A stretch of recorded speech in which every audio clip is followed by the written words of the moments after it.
All right, we're back, and welcome back to the Invitational Qualifier. This is the very first Invitational Qualifier. I believe we're going to see round one with Infamous Neo here, game one. So it's a sealed deck, so we're going to see what kind of a deck that Infamous Neo has to throw at us today.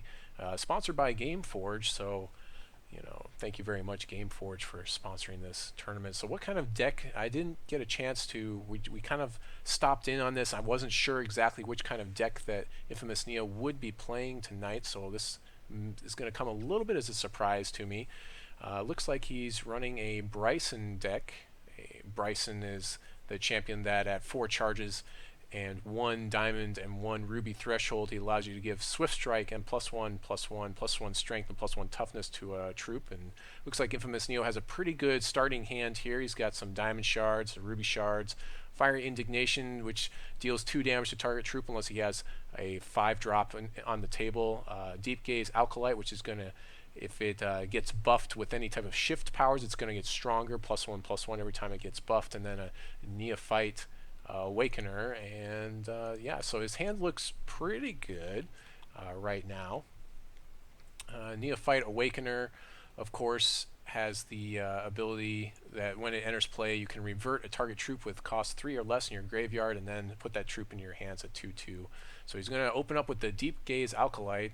His opponent, Dinotropia, is no slouch when it comes to the gaming scene. He's done a lot of things and for the Hex community. He regularly writes articles, so this should be a very good game. It starts out with a live lyricist. It's a 1/2 that just gives him a resource every turn, and then follows it up with a I believe that's a adaptation device or something like that. It's a let me just look at it here. It is the resource optimizing infusion device that is going to allow him to get that extra resource in there. Once he gets 3 resources, he can like ramp himself a little bit more. He's going to want to ramp because Dinotropia's champion is going to give him a 7/7. It's going to give him a 7/7 when he activates that champion ability. I believe it's 6 charges. I'll just look that up in a minute. It looks like Fiery Indignation comes down, burning the live lyricist. It looks like Infamous Neo says, I don't want anything to get in the way of my damage. I'm just going to push that damage through. Dinotropia says, that's fine. I'll just throw away my resource optimizing device and get, ramp it up a little bit. So very aggressive for Infamous Neo, pushing in that damage right away there. So let's go ahead and look up that champion that that's being used by Dinotropia here. So just give me a minute while I look that up. Infamous Neo not wasting any time between the rounds there, just pushing through, saving his clock quite a bit by pushing time that quickly. And where is that champion?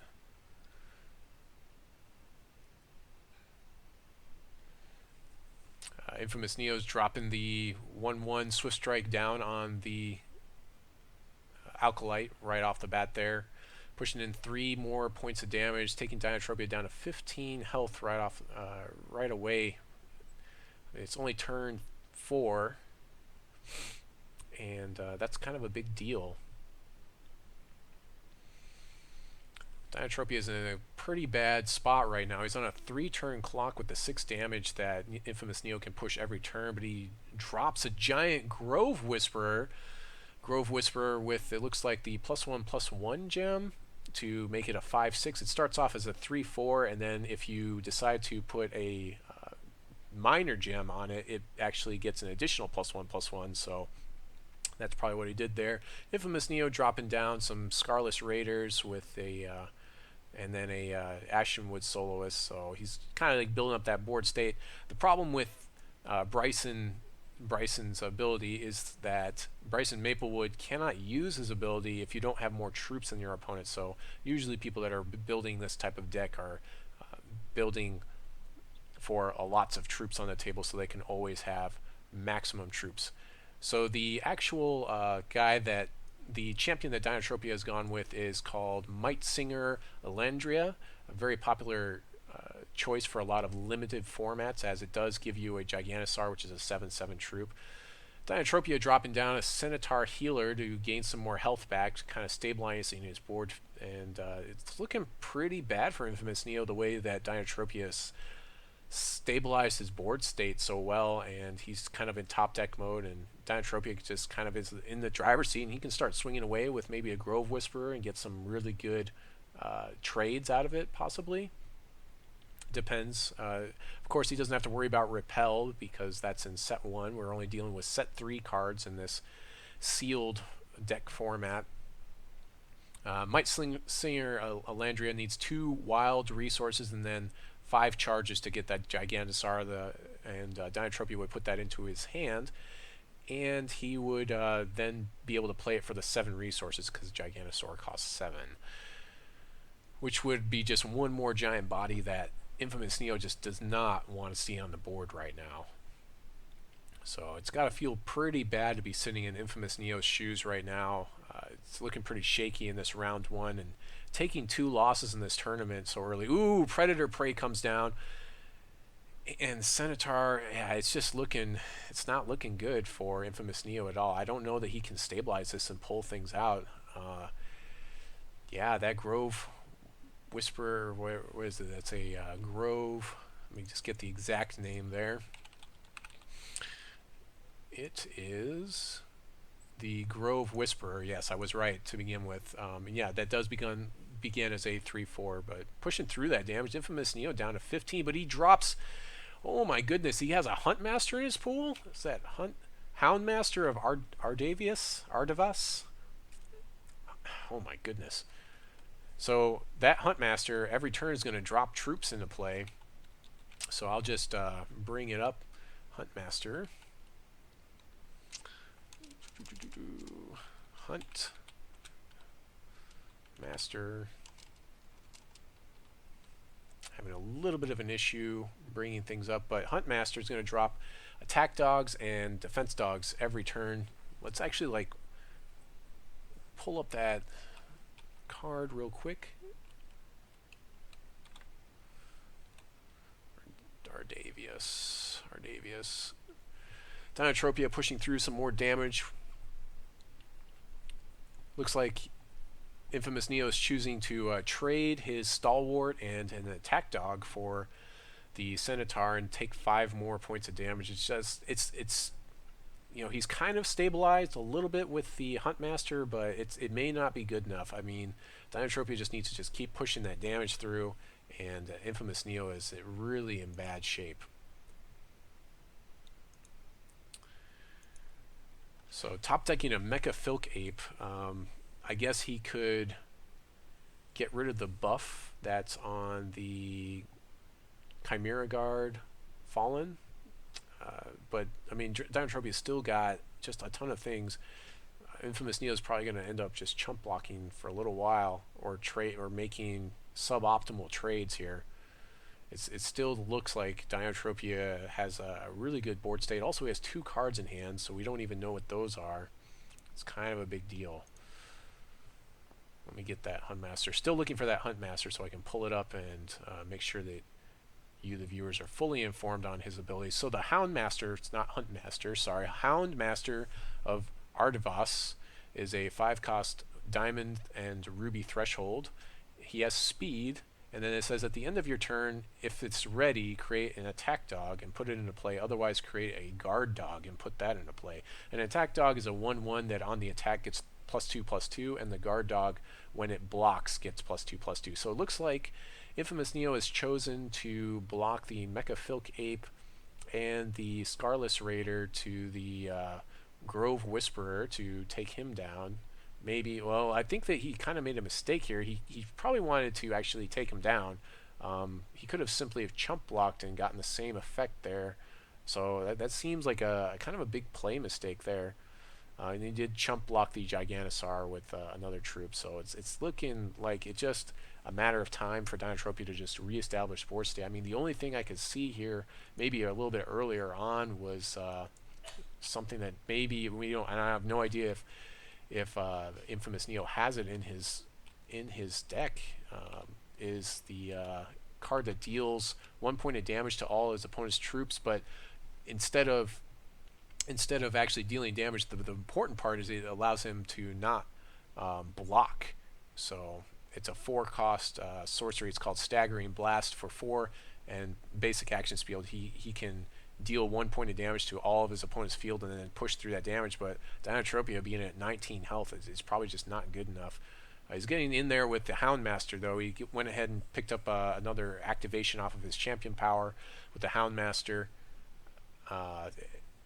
That's now a swift striking Houndmaster that's 4/4 instead of 3/3. So still, it's okay. It's not great.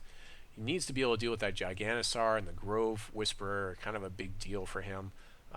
Still, it doesn't look great for him, so we'll see what happens for Infamous Neo right now. He does have chump blockers for days with a couple of attack dogs and a guard dog now. The guard dog's definitely going to be helpful, as he can definitely get a lot more value out of that and not have to. He could actually get something, kill some stuff with the guard dog and some other troops possibly. Maybe guard dog plus Mecha Filk Ape would make the guard dog a 3/3 on the block, and then he could deal with Giganosaur somewhat. So I don't know. Maybe Dinotropia stays here. I don't know. If I was Dinotropia, I think I still like maybe push with the Giganosaur, I guess.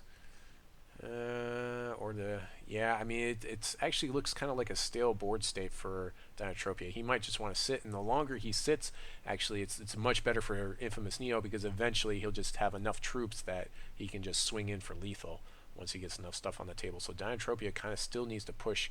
You might have wanted to go ahead and push with that Giganosaur and trade it for the Mecha Filk Ape plus the guard dog anyways, or well, he would have gotten one or the other, so it's kind of not great for him. Infamous Neo drawing a Bright Moon Brave, which is just a 1/1 troop, but it has the ability to give the next troop in the deck +1/+1, so that could be somewhat helpful. But we're still kind of sitting on this stale board state. It's looking pretty even between the two competitors here. It's very it's going to be very interesting to see how this shakes out, how this round shakes out. Pride's Fall, wow, that's going to really hurt. Infamous Neo had some sort of like game plan where he could have just eventually built up a massive board state, but losing that Houndmaster is so big, and then to add insult to injury, Dinotropia swinging in with the Giganosaur, it's kind of a big deal here. So I think if you're Infamous Neo, you gotta go Mecha Filk Ape plus guard dog and make the give up your Mecha Filk Ape. Basically he's trading 1-for-1 here, so it's not too bad. It's not horrible, but he still has a lot of other stuff a lot of very large troops on the table with the Grove Whisperer. It's kind of a big deal.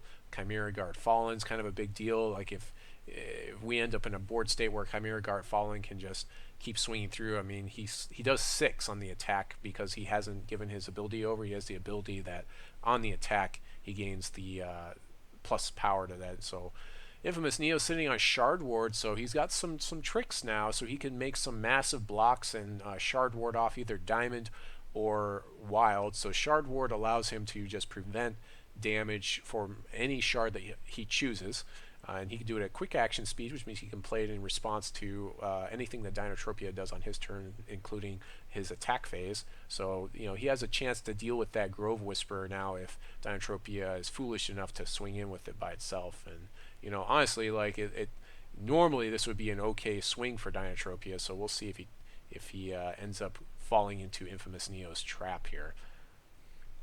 So deep in the tank, looks like Dinotropia is really thinking about this attack phase. He's thinking like, what could he possibly do to me to hurt my Grove Whisperer if I swing in with that thing?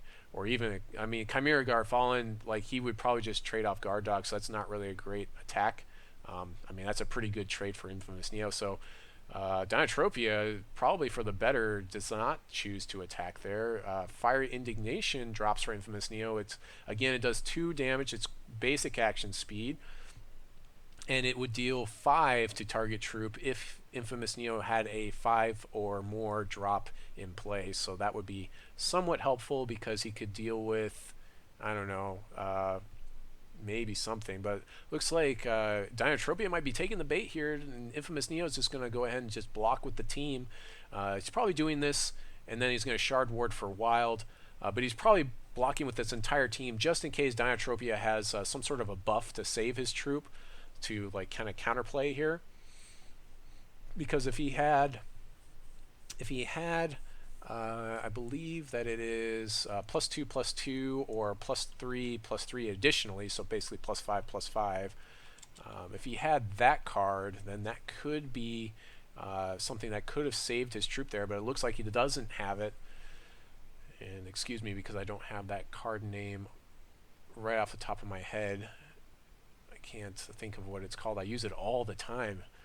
But yeah, and then, oh boy, Infamous Neo top decking a Martyr off the top of the deck, and that is exactly the kind of card that you're going to want in a deck like this. This might be it for him because he can swing in and then Martyr during an attack phase, whatever it is that Dinotropia decides to block, and then get an additional +1/+1 to all of his troops. Martyr's one of those cards that you could use offensively or defensively.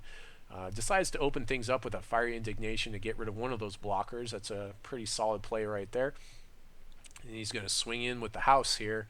And somehow, Infamous Neo has pulled this out, and it just looks so dire there for such a long time that I don't know, I'm flabbergasted that he was able to take this. It was just really good games there, good competitors. This is the kind of games that you expect to see from high-level players like Infamous Neo and Dinotropia. So stay tuned for more action coming up after the break. And yeah, it looks like it's pretty much in the bag unless Dinotropia has something crazy up his sleeve, like I don't know, something where he can just save a lot of damage here. But yeah, I mean, he's dealing 12 damage just with his attack dogs because of the Martyr. The Martyr's going to turn into a thing that's going to give all his guys +1/+1, and yeah, there we go. That's game 1, round 1, Infamous Neo versus Dinotropia. Infamous Neo 1, Dinotropia 0. So we're going to game 2. We're going to do some sideboarding and hope that things turn out maybe a little bit better for Dinotropia. It looks like he had it. It just slipped away from him, and that's got to be a horrible feeling sometimes when that happens. And looking at Infamous Neo's deck, he's got a Highlands Black Belt, which is a pretty sick card. He's got Spirit Eagle, ridiculous. He went ahead and he's playing Zakir's Whim, which I guess could pull something crazy, but it could also pull not anything good. So I mean, we'll see what his deck does. He's also running a Scrapyard Brawler. So it looks like he might be getting rid of Fiery Indignation, which might be best because so many things in Dinotropia's deck are just too big for Fiery Indignation to really deal with it. So I can't tell. I think he got rid of one of those and he went with Infiltrator or something or other. It's hard to tell exactly what he went to. But this pool having so many good rares. He's got a Pyrosoul Summoner as well, which is I believe that's an uncommon that is going to be able to put in troops every turn. I mean, that's just another inevitability check where it's like, if you let him go for too long, he just takes over the game. So going to this round 1, game 2, Dinotropia is down a game, so Dinotropia will be going first here in this game, and let's see exactly what we think is going to happen here. So his opening hand is pretty iffy for Infamous Neo. I mean, he's up a game, so he could keep it. He could also draw again. He does have a Martyr, but Martyr's really not that great in the limited format because usually people have so many troops to drop.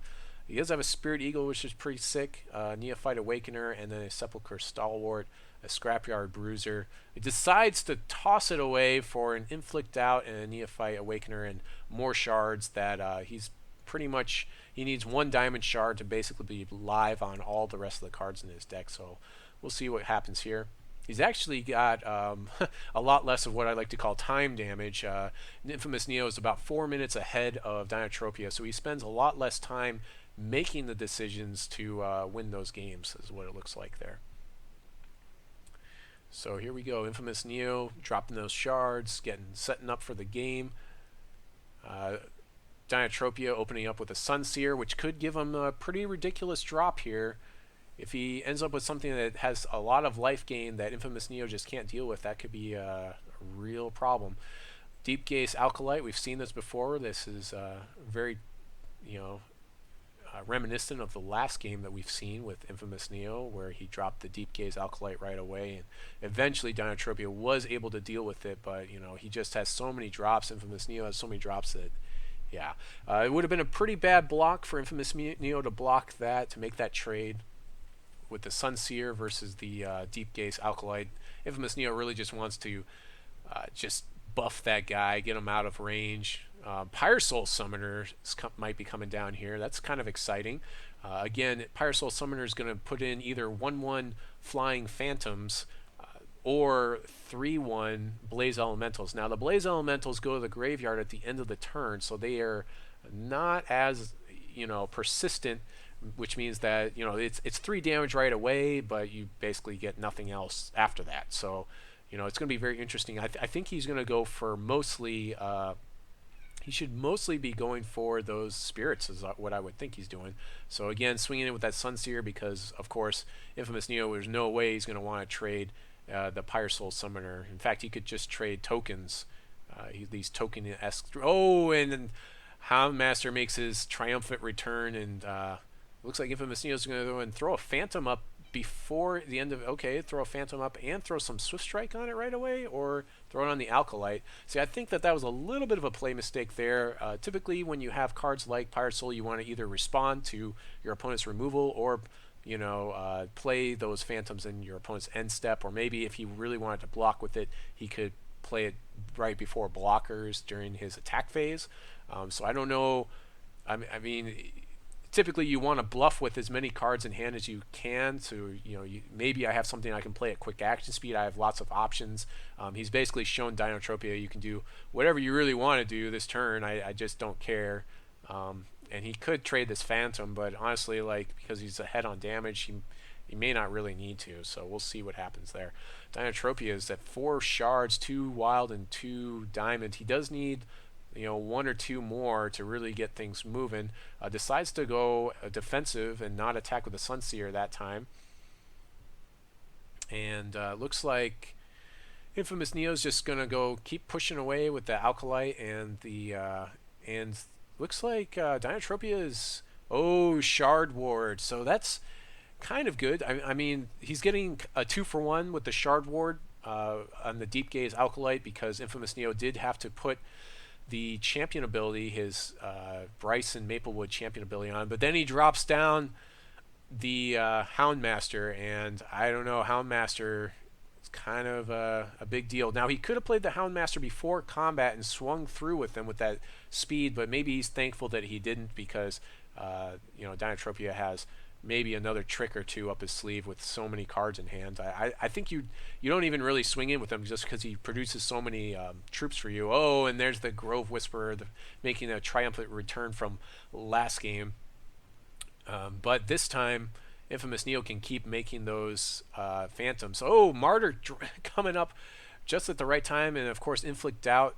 Now, Inflict Doubt is another one that's very similar to Bryson Maplewood because you need to have more troops than your opponent in order to play it, and looks like Infamous Neo is just going balls to the wall here with Blaze Elemental and everything, and he knows that Dinotropia doesn't have any tricks because he's out of resources, so he can push through with the Houndmaster as well. So it's pretty exciting. I mean, I guess Dinotropia is going to make the trade for the Blaze Elemental. I don't feel like that's the play to make, but then again, there's probably some cards that Dinotropia is looking at that I am not seeing. So we'll see what happens. Centaur Healer coming up, trying to restore some sort of board state, stabilize things a little bit for Dinotropia. But right now, Infamous Neo is just so far ahead with the Houndmaster. He really, Dinotropia, to have a prayer and a hope, he needs to deal with both the Pyre Soul Summoner and the Houndmaster in this match, and I just don't see it happening. And there's the Martyr. And the fact that it's buffing the other guy is just, it's not a big deal, and it looks like this might be game. I think he's calling good games here, so he can just push through with the house. No, Dinotropia has 1 resource, but that shouldn't be good enough. But Dinotropia dropping a Stinging Ambush. What? Who plays Stinging Ambush? Apparently Dinotropia does. and really sweeps out his field and saves himself at least a turn or two. But it looks like things are still kind of in that inevitability zone for Infamous Neo, because Dinotropia still hasn't dealt with the Pyre Soul Summoner or the Houndmaster. Another Centaur healer comes up, giving Dinotropia, some breathing room. But I don't know. I don't know if Dinotropia has enough to, with the Pyre Soul Summoner plus the Houndmaster just making dudes every turn. Plus, he's top decked. He's got 3 more dudes in his hand. So I just don't know that he can make it here. This Pyre Soul Summoner dropping down another Phantom. Seems like it could do some work here. Infamous Neo is going to stop the attack, just halt the attack for a little while, and just start swinging through a Phantom by itself, most likely. Best thing that Dinotropia could do here is probably deal with the Pyre Soul Summoner first, and then the Houndmaster, maybe, because the Houndmaster is just making hounds that are, that Dinotropia can deal with on the ground. Dinotropia, using his champion power, get the Giganosaur in hand and then play it. He's got now an 8/8 Giganosaur, but I think the Infamous Neo is just sitting here and he's just saying, I really just don't care. Now, we did see during the reserves that Infamous Neo does not have Staggering Blast, so he can't just Staggering Blast Dinotropia's field and then just push through a ton of damage. But given that he's making these Phantoms every turn, like this time it's 1 damage, next time it's 2, then it's 3, and so it's not exponential damage, but it's additive damage every turn. And I mean, at this rate, Dinotropia has about 3 turns is what it looks like, because he's got 2 next turn, and the following turn he's got 3. So he's got 3 turns. He's got 3 turns left if he can't deal with that Pyre Soul Summoner. So that's really the order of the day right now for Dinotropia. Plus, it's just got to feel so bad making those Phantoms. Another Phantom, pushing through those extra Phantoms. In fact, I think that Infamous Neo could just create a Blaze Elemental and push, and then just swing for the fences next turn if he really wanted to, just go balls to the wall, as it were. And I don't know that Dinotropia has any type of fog effects to just kind of prevent all damage for 1 turn. That would be optimal in that case, because otherwise he's dead. But it's looking pretty dire for Dinotropia here. Just top decking all those troops. I don't see how he can make a big comeback here.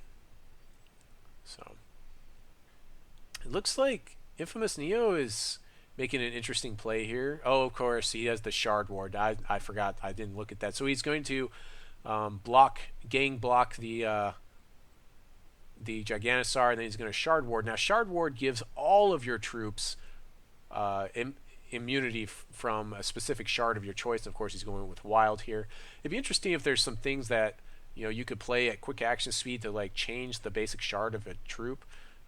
Dinotropia going ahead and dropping down a Wrathwood Larch, which becomes a 5/7 due to the Martyr that Infamous Neo dropped a lot earlier on in the game. And again, it just looks like Infamous Neo here just adding insult to injury. This is probably the turn where Infamous Neo is going to just 2-0. He's got a two Blaze Elementals coming down this turn. He's going to go ahead and buff a Phantom with his Bryson Maplewood, and then push through with some Phantoms plus Blaze Elementals plus probably those attack dogs. Might as well. I mean, I guess he doesn't really need to, because he's got 5 damage in the air with with his Phantoms alone. Or actually, he's got 4 damage. He only needs to get 1 point of damage through. So, and yeah, that's pretty much it. Yeah. So good games are had by all, and it looks like Infamous Neo has started off this round, this invitational qualifier, with a 1-0, and that's a good way to start. Let's hope that he finishes out. His deck looks pretty sick. I mean, I don't think that you can ask for a better sealed pool than what Infamous Neo has here. So yeah, that was pretty awesome. So again, checking out this tournament, make sure that you're checking out all the competitors with this tournament sponsored by GameForge.